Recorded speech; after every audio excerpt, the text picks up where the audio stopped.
今天我们要聊一种隐藏在日常食物中的剧毒物质，它只要1毫克就可能让你罹患癌症，而且可能正偷偷躲在你家厨房的角落，听起来像恐怖电影的桥段，但这是真实存在的危险。我们常吃的某些食物中，如果保存不当，就会滋生一种可怕的毒素，它的毒性是白霜的68倍，氰化钾的10倍，被世界卫生组织列为1级致癌物。我们今天就来深入探讨这位看不见的杀手黄曲霉毒素，让你了解它的来龙去脉，以及如何保护家人远离它的威胁。首先，我们来说一个真实事件。1960年，英国发生了一件震惊世界的怪事，一个养殖场里近10万只火鸡在短短几个月内接连暴毙，兽医怎么查都找不出原因。当时的人把这场灾难称为火鸡 X 疾病，因为病因成谜。科学家们连夜展开调查，终于发现罪魁祸首竟藏在火鸡饲料里。那些从巴西进口的花生粉早已发霉，里头含有一种前所未见的剧毒物质。后来研究证实，这毒物正是由一种叫黄曲霉菌的霉菌产生。到了1961年，科学家分离出这种霉菌产生的毒素，并在隔年正式命名为黄曲霉毒素。也就是说，人类正式认识黄曲霉毒素。不过短短60多年，但它早已暗中存在我们的食物链中不知多少岁月了。那黄曲霉毒素到底是什么？简单来说，黄曲霉毒素是一种霉菌代谢产物。当食物发霉时，霉菌为了生长繁殖，会产生一些次级代谢物，其中某些就是对动物和人体有剧毒的霉菌毒素。黄曲霉毒素就是霉菌毒素家族中最臭名昭著的一员，它主要是由黄曲霉菌以及某些近亲霉菌，如寄生曲霉等产生。一提到发霉2字，许多人可能觉得恶心，但未必觉得危险。毕竟我们肉眼看到的只是表面的霉斑，然而可怕的是那些看不见的毒素，人或动物只要吃下被这类毒素污染的食物，就可能发生中毒。黄曲霉毒素之所以可怕，首先在于毒性极强，它被称作毒王，一点也不为过。实验发现，黄曲霉毒素对动物的急性毒性远超许多剧毒化学品。有人形象地说，黄曲霉毒素的毒性是砒霜的68倍，氰化钾的10倍，哪怕只摄入1毫克，就足以在日后诱发癌症。如果一次吃下20毫克，甚至可能直接致命。请注意，1毫克是个多小的量，大约是一粒沙子或灰尘的重量，简直微乎其微。就是这看不见摸不着的一点点毒素，却能在我们体内埋下癌变的种子。难怪国际癌症研究机构在1993年就把黄曲霉毒素列为1级致癌物，也就是对人类确定有致癌作用的物质。黄曲霉毒素对人体的危害主要集中在肝脏。当我们吃下受污染的食物，毒素进入血液循环，首先就被送往肝脏解毒。可黄曲霉毒素不仅不会被肝脏完全解掉，反而在肝细胞中安营扎寨，对肝脏造成极大破坏。它会干扰细胞的 DNA 修复，使细胞产生突变，而且抑制 DNA、RNA 和蛋白质的正常合成，导致肝细胞功能紊乱。短时间内大量摄入，会引发急性中毒，出现恶心、呕吐、发烧、肝区剧痛等症状。严重时，肝细胞大批坏死，可能引发急性肝炎、肝衰竭，甚至死亡。一次性摄入约20毫克，就可能置人于死地，可见其烈性。更狡猾的是，黄曲霉毒素也会进行潜伏战。如果长期少量摄入，短期内不会有剧烈反应，但毒素会在肝脏累积，悄悄地对细胞进行慢性伤害。经年累月下来，肝细胞反复受损，再生突变，最终可能诱发肝硬化甚至肝癌。在肝癌高发的地区，黄曲霉毒素常被认为是重要元凶之一，尤其是如果人体本身带有慢性肝炎病毒，例如常见的 B 型肝炎，那么黄曲霉毒素的致癌危险更是如虎添翼，两者联手大幅提高肝癌的发病率。更令人心惊的是，黄曲霉毒素并非只针对肝脏，科学家发现它还可能增加胃癌、肠癌、肾脏肿瘤，甚至某些软组织肉瘤的风险。也就是说，这东西一旦进入人体，就是多面开花地损害健康，削弱免疫系统，让各种癌症和疾病有机可乘。因此，黄曲霉毒素是公认的超级致癌物，我们甚至可以说它是人类已知最强的天然致癌毒之一，没有多少生物毒素能比得上它对健康的威胁。毒性这么强，那我们是不是可以透过高温烹调来杀死它呢？很多人以为东西煮开煮透就安全了，但对黄曲霉毒素来说，事情没那么简单。黄曲霉毒素非常耐热，必须超过280摄氏度的高温才能将它破坏。这是个什么概念？普通的水沸腾是100摄氏度，家用油锅煎炸温度约160到190度，烤箱高温烤可能到220度左右。想达到280度以上，几乎只能工业加热或高压油炸，远超一般烹饪条件。因此，一般的蒸煮炒炸对它毫无办法，甚至很多消毒方式，例如用开水烫或者日晒，都无法有效消灭黄曲霉毒素。更糟的是，当我们肉眼看到食物发霉，往往霉菌已经深度侵入，而且毒素可能早已渗透到食物的各个角落。就算把看得到的发霉部分切除，剩下看似正常的部分里依然可能含有大量毒素。我们就好比在和隐形的敌人作战，光打死霉菌这个士兵还不够，他遗留下来的化学武器更要命，而他的化武是看不见的。讲了这么多，可怕的黄曲霉毒素会从哪里来？难道我们日常生活中真离不开它吗？事实令人无奈，黄曲霉毒素几乎无所不在，尤其在温暖潮湿的环境里，各种食物一旦发霉，都有可能含有这种毒素。对我们家庭厨房而言，有几个高危隐藏点特别值得注意。现在正值夏季，又湿又热，正是霉菌繁殖和黄曲霉毒素作乱的好时节。我们就一一盘点厨房中可能潜伏黄曲霉毒素的几个角落，务必提高警惕。第一大毒窟，发霉的谷物、坚果及其制品，这是黄曲霉毒素最喜欢藏身的地方。黄曲霉菌特别偏爱富含淀粉、蛋白质和油脂的食物，而谷物和坚果正合它的胃口。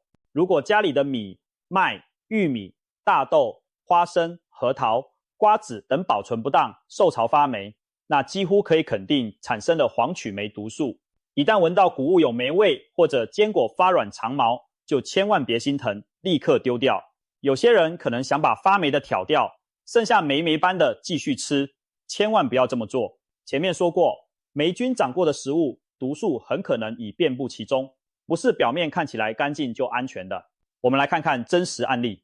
有新闻报道，某位女士整理橱柜时，翻出一袋放了很久的花生米，闻着虽有点异味，但舍不得扔，简单剪掉坏的后炒熟吃了。结果没2天就上吐下泻，住进医院。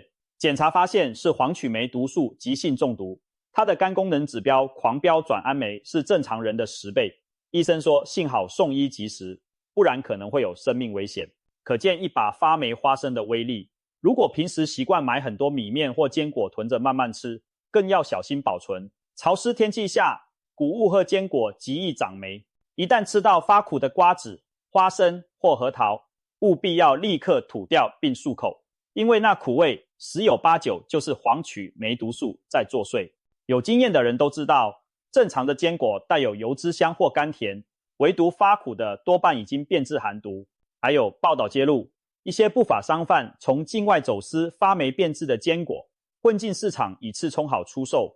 这些坚果黄曲霉毒素严重超标，若消费者吃下肚，长期下来恐酿成大祸。所以买坚果干货务必选择可靠的品牌，闻起来、尝起来有异常就不要吃。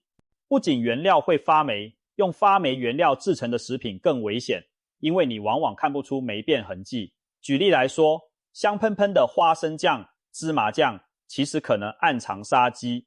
有些不良厂商为了节省成本，竟然会拿发霉的花生或芝麻去磨酱，他们把霉味用重糖重盐调味盖掉，消费者根本尝不出异样，但黄曲霉毒素可丝毫没少。曾经有黑心小作坊做花生酱被查出黄曲霉毒素超标，就是因为使用了劣质发霉原料。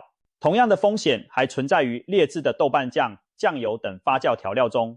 如果原料如黄豆、麦子发霉了，再加工也无法去除毒素。所以贪便宜买来路不明的廉价食品是拿健康在冒险。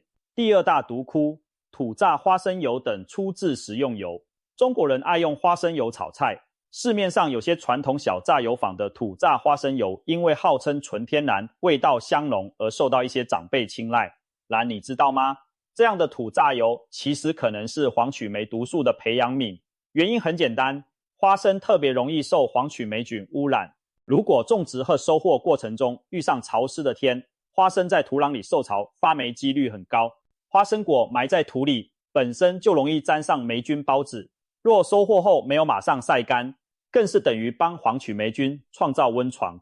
正规的大型食用油厂会对原料进行检验筛选，发霉的花生坚决不用，并且生产过程中有脱毒工序，尽量去除残留的毒素。但那些小作坊可没有这样的条件和流程，他们往往是不挑原料地，一股脑儿把花生就扔进简陋的油压机，品质可想而知。哪怕自由者本人再小心，也难保原料里没混进几颗长霉的花生，而一粒发霉花生就足以让整桶油黄曲霉毒素超标。更要命的是，黄曲霉毒素在食用油里无色无味，你根本无从察觉。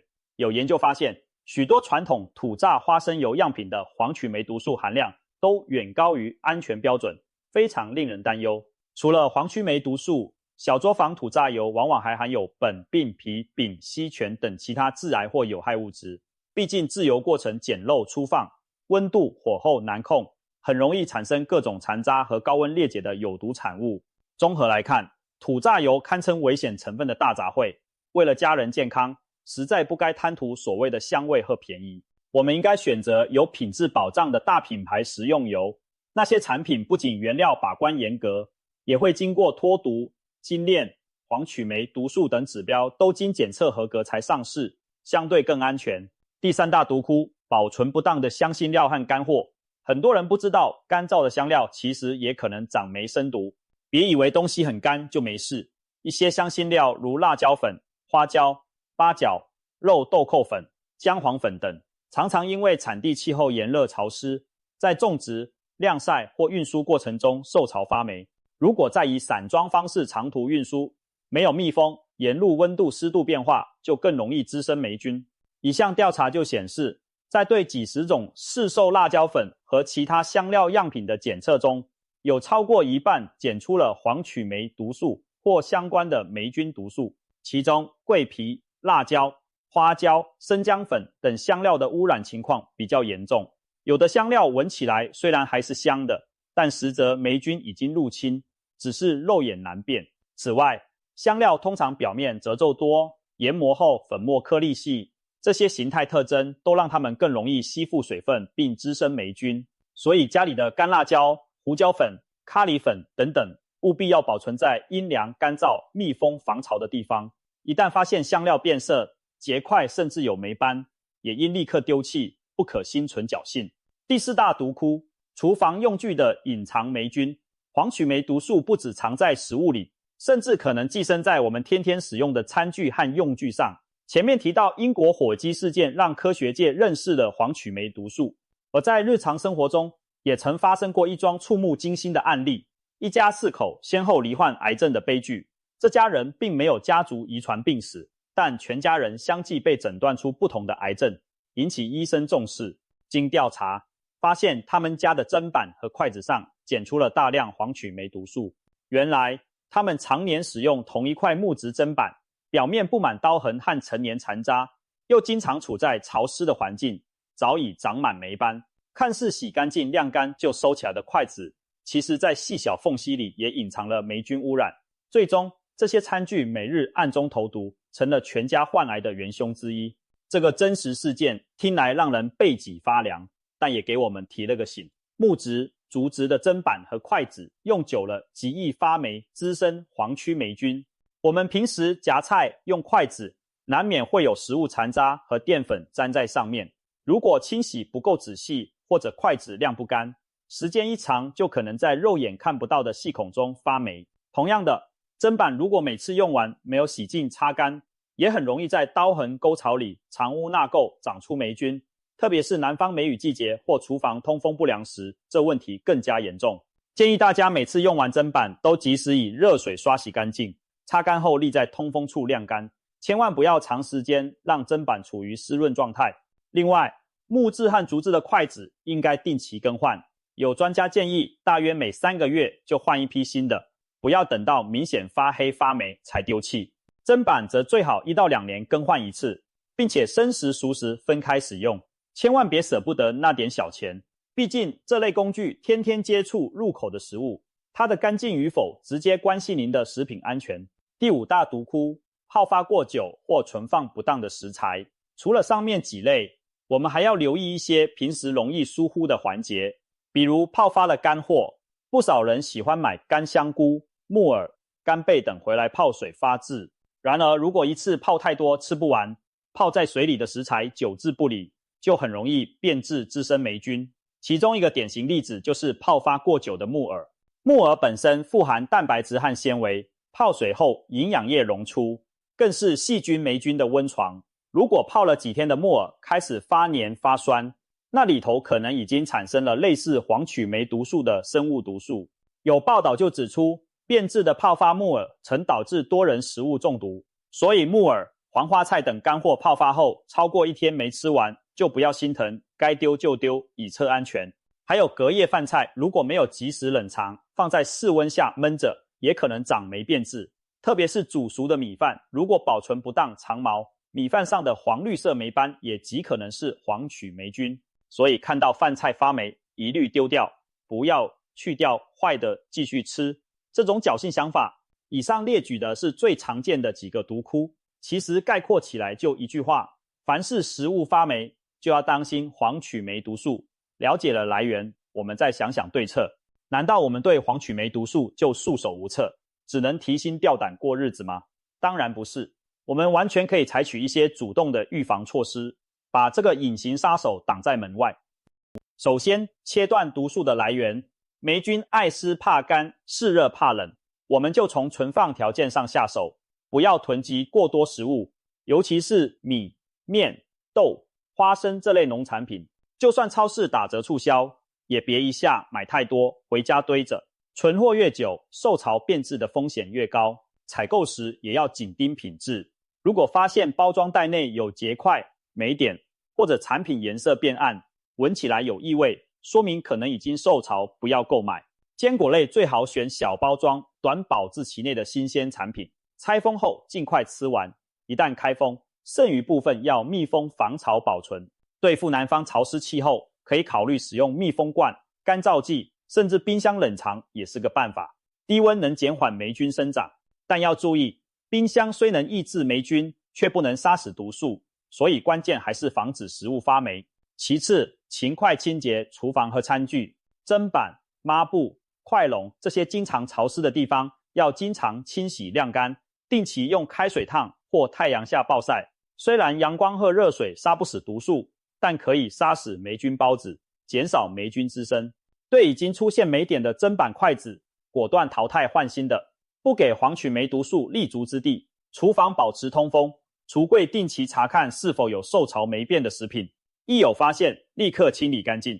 再次，加工前适当处理。有些研究指出，黄曲霉毒素往往附着在食物表面较多，比如花生和玉米表皮，因此烹煮前如果能够充分清洗、淘洗，可以减少一部分毒素负荷。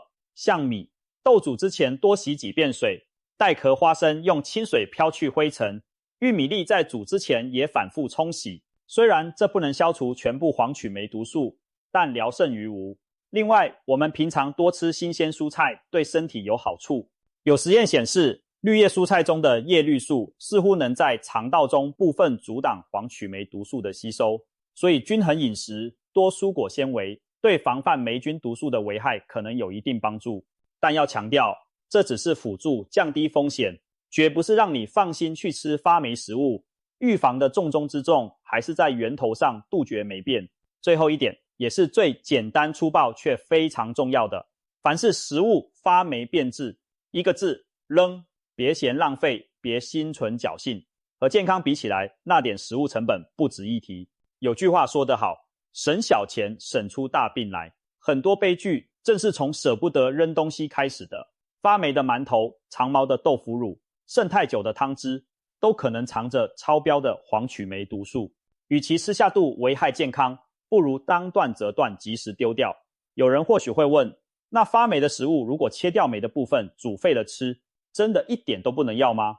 我们只能说，不冒这个险就是对自己负责。哪怕高温油炸确实可以在一定程度上破坏部分黄曲霉毒素，可你无法保证毒素已完全消除殆尽，更何况平常烹饪很难达到那种极限温度，我们又何必拿性命去做实验呢？所以记住这句话，发霉的东西不要吃。说到这里，你可能有点谈霉色变，觉得黄曲霉毒素无孔不入，防不胜防。但其实只要我们平时多用心，这个隐形杀手是可以被拒之门外的。我们总结一下对付黄曲霉毒素的要点：不吃霉变食物，不给食物发霉的机会，养成良好的习惯，比如购买新鲜适量的食材，妥善保存，防潮通风，定期清洁更换厨具等，就能大大降低中招的风险。千万别让小节省酿成大祸，也不要存有把霉刮掉就好。这种错误想法，黄曲霉毒素的恐怖之处在于看不见摸不着，但只要我们提高警惕，也完全可以做到眼不见心也防。值得欣慰的是，经过科学界几十年的努力，如今对于食品中的黄曲霉毒素，各国都有严格的检测标准和监管措施。大型食品企业和监管部门一直在盯着它，比如花生制品、婴儿奶粉、食用油、玉米、小麦等等，都有法定的黄曲霉毒素限量标准，甚至连牛奶中都检测黄曲霉毒素 M1，因为奶牛吃了发霉饲料也会把毒素带进牛奶，以保证上市产品的安全。所以正规渠道购买的食品一般是有保障的，大家不必过度恐慌。但正因如此，那些游离于监管之外的自制食品、小作坊产品就更要小心，它们可能成为漏洞。总而言之，黄曲霉毒素虽然是当之无愧的头号致癌毒，但我们并非无计可施。了解它，重视它，就是预防的第一步。我们要做的不是杯弓蛇影、低害怕一切食物，而是智慧的选择与处理食物。只要保持良好的卫生习惯和储存习惯，不给霉菌可乘之机，这位狡猾的厨房杀手就难以伤害到我们。当然，如果真的发现家中哪样东西出了霉变问题，也别怀着侥幸心理去吃，立即处理掉并彻底清洁环境才是上策。希望通过今天的深入分享，大家对黄曲霉毒素都有了清晰的认识。1毫克就可能导致癌症的剧毒物并非传说，而是真实存在于我们周围。但我们也明白了，只要平时多留意，这个可怕的敌人其实可以被我们扼杀在萌芽状态。把好嘴边的安全关，养成良好的厨房习惯，你就完全可以守护自己和家人的健康，不让黄曲霉毒素有机可乘。记住那句原则：发霉即丢弃，莫让毒虫口入。让我们都行动起来，远离这种1毫克就可能致癌的隐形杀手，让餐桌上的每一口食物都吃得安心，吃得放心。